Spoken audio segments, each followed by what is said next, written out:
Hey, what's good, y'all? I'm back with another First Descendants build video, and today we got my baby Nell. Oh my goodness. When she first came out, I low-key thought she might be a little underwhelming. But once you get her maxed out, get her Arche Tuning maxed out, get a mutant cell on, get trigger mods on, this motherfucker hits like a truck, dude. Like, it's actually insane how much damage she can put out, and as fast as she can put out. She can demolish ships in an instant. She can mob at the same time. She's an amazing bosser. I think she has like the third highest time on Stormhanger right now. Like, she's just all around a really good Descendant. She might not be Serena level, but nobody is and probably won't ever be. So let's just get straight into it. First, we'll go over her abilities really quickly. I would say her abilities are fairly complex for the scope of First Descendants, where most abilities are very simple. But we'll start with her passive here. So she can scan enemies, and she basically puts this debuff called Suspicion on them, which gives you other benefits once you use other abilities. It also makes you do more damage to them when they have this debuff on them, and you can clearly see it once you do the ease of scan in front of enemies. And I believe it scans up to 11 enemies, and you get an explosion on death once they die with the debuff on them. So her first ability is a Breach Spike. This basically just shoots 3 projectiles that are piercing. If they have the Easive Scan on them, you will regain some cooldown or some like regeneration on the ability. So ideally, if you have a pack of enemies and you scan them, shoot the one, you will get the one back immediately. Your 2 is essentially just a global dot you put on the ground. You can either save this and then use your 3 to suck in the enemies, or you can just reactivate your 2 for a fat burst damage proc. And then you also will get you also get energy back on this as well. So if you use this on a bunch of enemies, you'll get it back quickly. I don't even think enemies need to be in the circle. I haven't fully tested that out yet, but I'm pretty sure as long as you reactivate your 2, you just get a skill power times 2000% burst damage, and then you drastically have your cooldown for your 2 reduced. Like I said, your 3 is just simply like a suck. You just pull enemies in, tow them, and it keeps your breach on the ground. So for example, this, after you reactivate your 2, your breach, your arcade breach will disappear after reactivation. However, with this, once you suck in the enemies, your arcade breach will stay on the ground for a certain amount of time.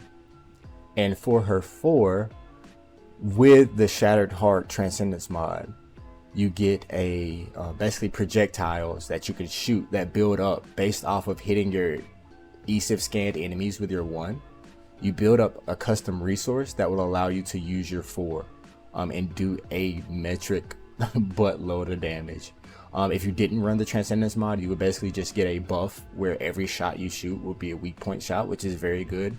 She also has a support Transcendence mod. I have not looked much into that. I have just been shredding everything with the DPS build. I have built her out for crit and tech.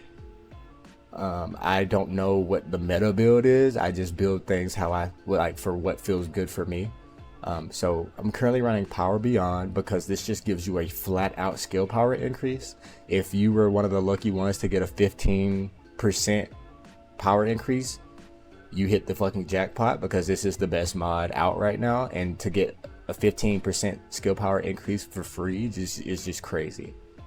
You can also benefit from the global dot. It will suck enemies in without you having to use your 3 on every 4th ability use. So on every 4th use of your 2 skill, you will automatically suck enemies in without having to use your 3. Not really that crazy, but just letting you know that it is something that happens. You wouldn't be getting major value off of it just because her kit has a simple toe in it already, but nice to have. So as far as her build, we went for, as I said, crit and tech. So we went skill insight for crit rate, skill concentration for crit damage, focus on tech, nimble fingers, MP conversion, and focus on non-attributes for a whole lot of skill cooldown and some power mixed in there. Amplification control for range, as well as skill expansion, so we can max out our expandable range. Then we go with 1 HP mod, and then you can either, so I'm running Frontlines, which allows me to get 96% crit rate with the crit rate on my reactor. However, if you wanted 100% crit rate with this specific build, all you would need to do is switch out Frontlines for emergency measures, which gives you more crit rate but less crit damage. This would max out your crit, meaning like, so if you run Frontlines, you would have slightly less consistent damage, but you would have higher potential for damage. Whereas emergency measures would give you more consistent crits, you just wouldn't have as high as crit damage. So it's whatever you're looking for, more RNG or less RNG, more damage and less damage. So now let's go with our setup here. So we have a non-attribute tech reactor with skill crit rate and skill crit damage. Like I said, this allows you to get up to 96% crit. If you had emergency measures, you would get 100% crit, but like I said, less damage. We have the Enlightened Mage set 4-piece. I'll just go for anything MP as much as you can. You also want to make sure you have the Secret Garden with this build, because it drastically increases your damage. You get a stacking buff just by using tech skills, which is really nice. You can build this out for damage. I just threw a couple mods into it. I don't have this. This isn't really min-max. I just threw some damage, some fire rate, brisk walk, stuff like that. As far as Arche Tuning, we will just go with, oh, this is the wrong one. So this is what we would do for our mobbing build right here. We would just go skill power, and then we go up here, grab that cooldown, go over to the crit hit damage, and then we're going up to get non-attribute cohesion. If you were bossing, this is the build I would go with. Kind of the same exact thing, just instead we're running final preparations, and we're taking these 3 for the Colossus skill damage.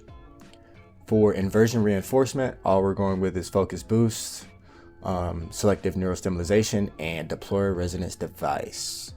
Yeah, so that's basically it. I'm gonna do a quick Axion mission just to show you how cracked she is, and to show you how you should kind of be using her abilities.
Just like that. That was so free. That was so free. Yeah, yeah, she's actually really insane. But yeah, that's pretty much it for me. If you enjoyed the vid, like, subscribe. I stream on Twitch at twitch.tv/DonJuanDecimo. Yeah, come by, chill, check us out. Other than that, peace.